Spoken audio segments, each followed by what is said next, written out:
Eh bien, salut tout le monde, vous êtes bien sur Stradate Society 311. On se retrouve aujourd'hui pour une nouvelle vidéo. Et ça sera une vidéo top 10 de mes matchs qui m'ont le plus marqué et à la fois que j'ai le plus kiffé en 2015. Alors, oui, je sais, l'année 2015 c'est terminé il y a maintenant pratiquement 3 mois, mais je tenais à faire ce top parce qu'il y a vraiment eu de bons matchs dans cette année 2015, comme toute année. Voilà, donc je tiens juste à préciser une petite chose, c'est tout simplement que dans ce top, nous n'avons pas de match de Raw et SmackDown, même s'il y a eu de très bons matchs à Raw et à SmackDown, et ni de match de Diva, car tout simplement, c'est pas que je ne voulais pas en mettre, mais c'est qu'il n'y en a aucun qui m'a marqué. Donc essayez d'en trouver un qui vous a marqué. N'hésitez pas à me dire dans les commentaires un match de Diva que vous a marqué durant cette année. Et pourquoi pas votre top 10 aussi de l'année 2015 au niveau des matchs. Voilà, donc je pense que j'ai un peu tout dit pour introduire cette vidéo.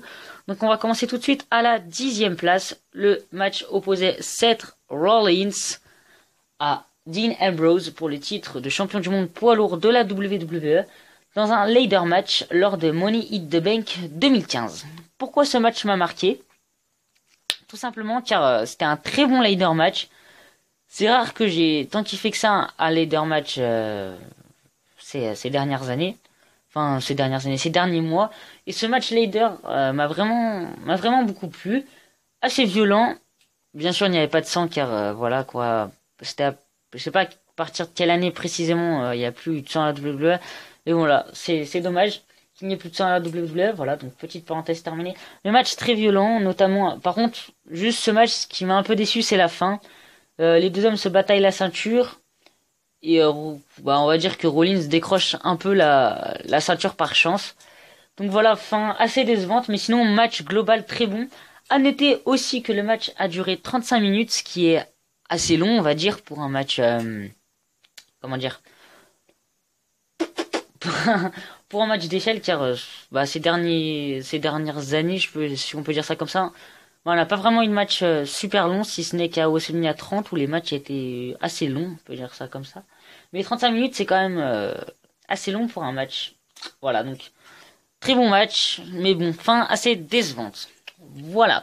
Donc pour passer à notre deuxième match, enfin pour passer à la 9e place, le match opposait le New Day aux Primetime Players, aux Lucha Dragons, à Cesaro et Tyson Kidd contre les Los Matadores pour les titres par équipe détenus par le New Day, si je me trompe pas, à Elimination Chamber 2015 dans un Elimination Chamber match. Donc, qu'est-ce que je peux dire de ce match? Il m'a vraiment marqué sur le fait qu'on a vraiment eu des spots assez intéressants dans le match, notamment le moment où Kalisto monte tout en haut de la cage et saute pratiquement sur tous les lutteurs du combat, et j'ai trouvé vraiment ce moment vraiment super. J'étais ébloui, on va dire ça comme ça. Mais dans ce top, vous allez voir, c'est pas le seul moment où Kalisto m'a ébloui les yeux. Je pense que vous savez de quel match je parle. Mais bon, fermons cette petite parenthèse sur Kalisto, mais vraiment un très bon match. On a notamment eu aussi le moment où je crois il y a eu une triple souplesse. Enfin, j'ai pas trop compris, mais cette prise était vraiment impressionnante. Je saurais pas comment l'expliquer. On a vraiment eu un très bon match, une très bonne performance des Primetime Players, une très bonne performance des New Day. Les Cesaro Tyson Kidd, j'ai trouvé un petit peu à l'écart, si mes souvenirs sont bons, car les matchs que je cite dans ce top, c'est vraiment des matchs que je n'ai pas forcément revus, à part un, je vous le dirai, c'est à la 3e place du top, que j'ai revu il n'y a pas longtemps. Mais sinon, c'est vraiment pas des matchs que j'ai vus il y a pas longtemps. Bah, Elimination Chamber, je l'ai vu quand Elimination Chamber est passé, quoi. Mais sinon, ouais, voilà, il va vraiment marquer ce pay-per-view. À noter que le match a duré 23 minutes. Oui, je tiens à dire aussi une chose que je n'ai pas dit en début de vidéo. Pour tous les matchs, j'essaierai de vous mettre un lien pour que vous puissiez revoir ou voir ces matchs si vous ne les avez pas vus, si vous êtes fan de catch depuis quelques semaines ou voire quelques mois. Et ben je vous mettrai des liens dans la description pour chaque match, si j'y arrive bien sûr, parce que je pense pas retrouver tous les pay-per-view, enfin tous les matchs. Voilà. Donc à la 8e place de ce top, c'est un match qui opposait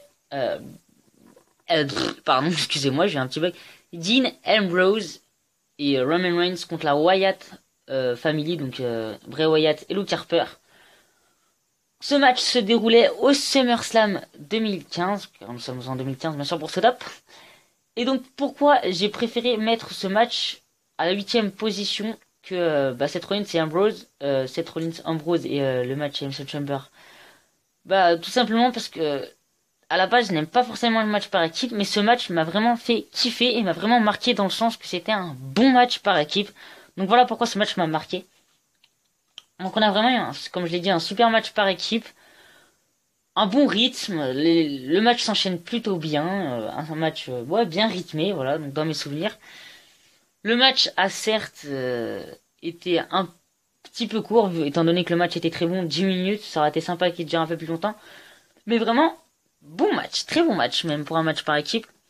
Voilà, donc à la 7ème place de ce top, nous retrouvons Brock Lesnar, la bête incarnée, à Undertaker. Et non, je vous rassure, ce n'est pas leur match à SummerSlam, mais celui de Hell in a Cell 2015. Pourquoi ce match m'a marqué? Tout simplement sur la fin, quand Brock Lesnar déchire le tablier du ring pour porter un F5 au Taker. Donc Taker a ensuite porté un Tombstone sur le plancher. Et Lesnar lui a reporté encore un F5. Un F5 sur le plancher pour mettre un terme au match. Voilà, donc ça vous le savez. Si vous avez vu le match, bien sûr. Donc pourquoi j'ai aimé ce match? Parce que ça a été un match très violent. Après, ce qui est dommage, c'est que peut-être que le match a été un peu lent, étant donné que nous avons Taker et Lesnar qui sont pas forcément des superstars. C'est pas forcément des superstars qui imposent un catch rapide, mais plutôt un catch lent. C'est peut-être le seul bémol que j'ai pu trouver à ce match. Mais ouais, sinon match très violent. Après, encore une fois, je trouve dommage. Enfin, encore une fois, je trouve dommage que la stipulation n'ait pas été assez utilisée. Donc voilà, mais sinon on a eu vraiment un bon match de 18 minutes entre Brock Lesnar et Undertaker. Voilà, donc maintenant nous allons passer à la 6ème place de ce top. Le match opposait Roman Reigns à Bray Wyatt à Hell in a Cell 2015, encore une fois, dans un Hell in a Cell match. Tout ce qu'il y a de plus logique. Ou pas. Donc Roman Reigns, Bray Wyatt. Pourquoi ce match m'a marqué et pourquoi j'ai beaucoup aimé ce match? Alors déjà, faut savoir la base, si vous avez vu ma vidéo, ma toute première vidéo où je me présente un peu et j'ai dit quelles sont les superstars que j'aime et que j'aime pas. Ces deux superstars sont présentes dans mon top des superstars que je n'aime pas. Mais ce match a vraiment été très bon dans le sens que comme Brock Lesnar Taker, il a été très violent. On a eu des jolies choses avec la deux tables brisées si je me trompe pas, qui était assez sympa. On a eu des coups de kendo, enfin un match très violent, pas forcément très technique, mais violent parce que faut le dire, ces deux superstars ne sont pas techniques. C'est pour cela que je n'aime pas forcément ces deux superstars. Mais bon, après encore une fois, le bémol de ce match, c'est que la stipulation n'est pas assez utilisée, on n'a pas assez de choses avec la cage, quoi. C'est ça le problème. À part des écrasements dans le grillage, justement de cette selle, on n'a rien eu d'autre de spécial. Donc voilà, le match a duré 23 minutes, ce qui est assez correct pour un NSL match. Voilà, c'est un peu tout ce que j'ai à dire pour ce match. Maintenant, nous allons passer au top 5 de ce top. Je sais que vous en bavez, hein, de savoir. Pardon, excusez-moi. Donc à la 5ème place de ce top, nous retrouvons John Cena contre Seth Rollins lors de Night of Champions 2015, je dis 2015, mais bon, vous le savez que c'était en 2015. Alors pourquoi ce match m'a marqué et pourquoi j'ai vraiment kiffé ce match? Tout simplement car c'était le premier pay-per-view où je kiffais Seth Rollins. Donc à noter que le match était pour le championnat du monde, enfin pour le championnat des États-Unis. Donc pourquoi j'ai vraiment, oui, donc je reviens à ma petite histoire. Tout simplement le premier pay-per-view où j'ai vraiment kiffé Seth Rollins. Donc quelques semaines avant ce pay-per-view, j'ai vraiment kiffé, vraiment commencé à adorer Seth Rollins. Et donc ce match me tenait vraiment à cœur car je voulais qu'il conserve sa ceinture. Malheureusement, il a perdu sa ceinture des États-Unis, mais bon, il a conservé juste après son match, juste après sa ceinture de champion du monde poids lourd de la WWE face à Sting. D'ailleurs, très belle victoire de Rollins. On peut applaudir Rollins parce qu'il a battu The Icon Sting, le roi de la WCW, enfin tout ce que vous voulez. Le roi Rollins l'a battu, donc Rollins c'est juste un dieu. Bon, certes, il a battu Sting par un petit paquet, bon, on s'en fout, c'est pas le sujet de ce match. Pour revenir au match, pourquoi j'ai kiffé donc tout simplement pour ça, et justement, juste la qualité in-ring de Seth Rollins. Ce mec in-ring est juste un dieu. Regardez ce match et vous allez vraiment kiffer Seth Rollins. Il vous lâche de ses prises. Putain, mais je repense à ce match qui m'a vraiment marqué, mais vraiment un super match de Rollins. On a eu quoi? On a eu, ah oui, surtout la prise qui m'a le plus marqué, peut-être pas le plus impressionnant, peut-être qui m'a le plus marqué. C'est une superplex suivie encore d'une autre souplesse arrière, mais vraiment c'était magnifiquement enchaîné de la part de Rollins et j'ai vraiment kiffé ce match. Même si John Cena a gagné à la fin et a récupéré sa ceinture de champion de jeu des États-Unis. Mais bon, très bon match de 16 minutes. Vraiment une très grosse démonstration de cette Rollins. Magnifique. Chapeau à toi Rollins. Vivement que tu reviennes. Et voilà. Donc, quatrième match de ce top. Il opposait The Usos. Pardon. En fait, j'explique juste un truc, c'est juste que je mets le nombre de minutes pour, lors du montage, mettre les bonnes images qu'il faut. Donc, j'ai du mal à parler en même temps à écrire. Voilà, donc, les Usos au New Day, au Lucha Dragons. Et ce match, donc là on rentre dans le top 4, donc forcément c'est des matchs exceptionnels.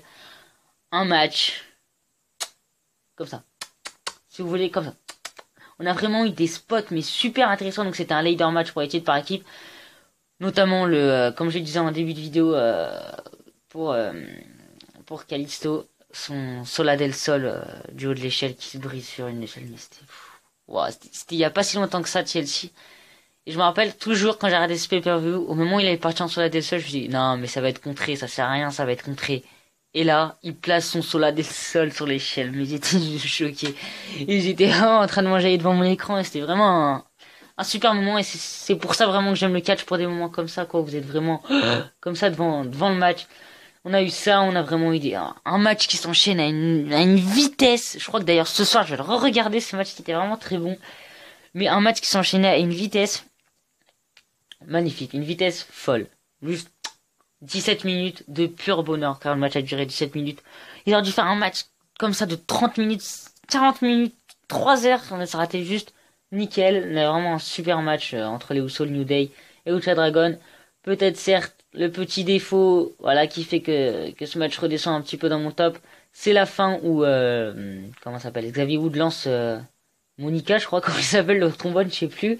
Il lance le trombone sur je sais plus qui c'est qui allait chercher la ceinture. En tout cas, il le lance dessus et comme ça les New Day ils peuvent récupérer les ceintures, conserver leur ceinture. Donc voilà, peut-être pour ça que je l'ai un peu baissé dans le top pour justement cette fin un peu décevante. Mais vraiment ce match m'a vraiment marqué. Super match. Et maintenant nous rentrons dans le top 3, quels sont les 3 matchs que j'ai le plus kiffé lors de l'année 2015? Suspense à la 3e place, c'est un match de WrestleMania 31. Randy Orton contre Seth Rollins dans un match sans enjeu particulier. Si ce n'est que Randy Orton voulait juste défoncer Rollins. Donc, qu'est-ce que je peux dire de ce match? Il a juste été épique. Alors tout simplement, juste pour juste pourquoi ce match m'a vraiment marqué, tout simplement pour le RKO de la fin. Cette Rollins part en curb stomp. Randy Orton se lève, met une impulsion au moment où Rollins allait mettre l'impact sur le visage de Orton. Et là, KO from Huta Nowhere, juste magnifique, bravo Orton. Et vraiment le match était magnifique. Petit dommage aussi que la JNA Security a intervenu, mais bon, on a vu 2 RKO Tanware grâce à eux, donc on va pas se plaindre, mais vraiment un match super bien rythmé. Peut-être que vers le milieu du match, on a peut-être eu une trop grosse domination de Rollins, mais la fin, c'était vraiment, les dernières minutes de ce match étaient vraiment juste palpitantes, et ça qui a été vraiment cool lors de ce match. Voilà, donc le match a duré 14 minutes, bon temps, je trouve, très bon temps pour temps très correct, très convenable pour cette rencontre. Vraiment, j'ai bien kiffé ce match. Voilà, donc on va maintenant passer à la 2e place de ce top pour les matchs de 2015. Il opposait Seth Rollins à Brock Lesnar, à John Cena pour le championnat du monde poids lourd de la WWE détenu par Brock Lesnar. Lors de ce match, quoi, on va dire ça comme ça serait plus simple parce que des fois j'ai du mal un petit peu à m'exprimer. Je pense que vous avez dû sans doute vous en rendre compte, notamment je sais pas comment des fois formuler mes phrases, tout ça. Donc voilà, donc ce match s'est déroulé au Royal Rumble 2015, juste avant le Rumble match. Qu'est-ce qu'on peut dire de ce match? C'est juste que ça a été une pure tuerie. toute façon, en général, les triple menaces sont vraiment géniales, à part celui de Fastlane. On sait pas trop ce qu'ils ont pondu, hein, mais bon, on va pas revenir là-dessus. Fastlane 2016, je parle. Vraiment un super triple menace, notamment, surtout le truc qui m'a le plus marqué, c'est la descente du coup de Seth Rollins sur Brock Lesnar, alors que Lesnar était sur la table des commentateurs. Et ce match m'a vraiment marqué, marqué, marqué, marqué. Surtout ce moment. Donc, victoire de Lesnar au bout du compte, avec un F5 sur Seth Rollins, si je me trompe pas. C'est bien ça? Et voilà, donc vraiment un super match qui a duré 22 minutes. Et donc voilà, c'est tout ce que je peux dire de ce match. Le moment qui m'a vraiment le plus marqué, c'est quand Rollins a envoyé sa descente du coude et on a vraiment eu un match très bon dans l'ensemble. Et maintenant, le number one de match pour 2015. Attention suspense. John Cena, Kevin Owens, mesdames et messieurs. Bah oui, bien sûr, ce match était juste épique. Je sais que c'est pas l'avis de tout le monde, mais ce match, mais pour moi, mais c'est quoi ce match qu'ils nous ont pondu? Il était juste exceptionnel, mesdames et messieurs. Exceptionnel ce match. Comment le décrire ça? Ça a enchaîné à une allure folle, à un rythme magnifique, des prises what the fuck dans tous les sens. Mais comment on peut pas aimer ce match? Je ne comprends pas les gens qui n'ont pas aimé ce match. Ils disent, ouais, le match était sympa, bof, bof, bof. Mais ce match était épique, mesdames et messieurs. Alors j'ai choisi celui, parce qu'il y en a eu trois bien sûr. J'ai choisi celui de Elimination Chamber 2015 car tout simplement c'était le premier. C'était le premier match que je voyais de Kevin Owens et j'ai vraiment pas été déçu de cette superstar. Vraiment un super match. Cena aussi, pour une fois, je vais le dire, même si je suis pas fan de Cena, mais je respecte quand même, a vraiment un pondu un match in-ring vraiment très bon. On peut pas dire le contraire, il s'est vraiment amélioré cette année in-ring. Je pense que c'est même l'année où il a vraiment, il est dans quand même pas mal dans mes matchs. Attends, si je compte, il est dans un, deux, trois matchs, et les trois matchs sont dans le top 5 de mes matchs en 2015. Donc vraiment, c'est que Cena s'est beaucoup amélioré niveau in-ring. Il a passé pas mal de nouvelles prises. Bon, je compte pas son Stone Cold Stone, son Springboard Stunner qui est pas vraiment crédible, mais bon, après ça, libre à vous de juger cette prise. Mais vraiment, pour revenir à Kevin John Cena, on a vraiment eu un match. Oh là, la Swanton Bomb de... Je m'attendais vraiment pas à ça de la part de Kevin Owens et ce match m'a vraiment fait m'enjailler. Je pense que je vais le regarder sous peu. Oui, je vais regarder sous peu, tout simplement, parce que j'ai promis, enfin, j'ai pas promis, mais bon, je veux le faire, parce que j'ai vraiment envie de faire plaisir à mes abonnés. Nico Stan, je te fais une petite dédicace 91, Nico Stan 91. Vraiment, merci de me suivre, tu m'apportes un très bon soutien. Merci à tous de m'apporter ce soutien. Et tu m'as proposé, lors de ma vidéo Extreme Rules 2013, analysant sur pay-per-view, d'analyser Elimination Chamber 2015. Donc je vais le faire avec un grand plaisir. Surtout que dans ce top, nous avons deux matchs de ce pay-per-view, donc forcément, ça me donne envie de regarder ces pay-per-view. Donc, je vais regarder sous peu. Je pense que je vais pas donner de date précise, mais allez, dans les 2 semaines, cette vidéo devrait sortir. En tout cas, je l'espère. Ouais, donc, Kevin Owens, John Cena, un match de 19 minutes. Vous aurez dû le mettre pendant 40 minutes, ça aurait pas été grave. Ça a vraiment été un match juste génial avec une victoire de Kevin Owens pour son premier match en pay-per-view à la WWE. Donc, il n'y avait pas d'enjeu particulier, si ce n'est que c'était un champion versus champions. John Cena était champion des États-Unis et Kevin Owens champion NXT. Voilà, donc c'est à peu près tout pour ce top. J'espère qu'il vous aura plu. J'espère que j'ai réussi à vous mettre tous les matchs en lien dans la description. Voilà, donc n'hésitez pas à me proposer un autre top parce que j'ai vraiment besoin de vous parce que j'ai vraiment pas d'idée pour le prochain top que je compte faire sur ma chaîne. Alors je compte sur vous pour me proposer un top pour le prochain épisode que je ferai. C'était super cool de vous parler aujourd'hui. Je vous dis à la prochaine les gars. Peace tout le monde.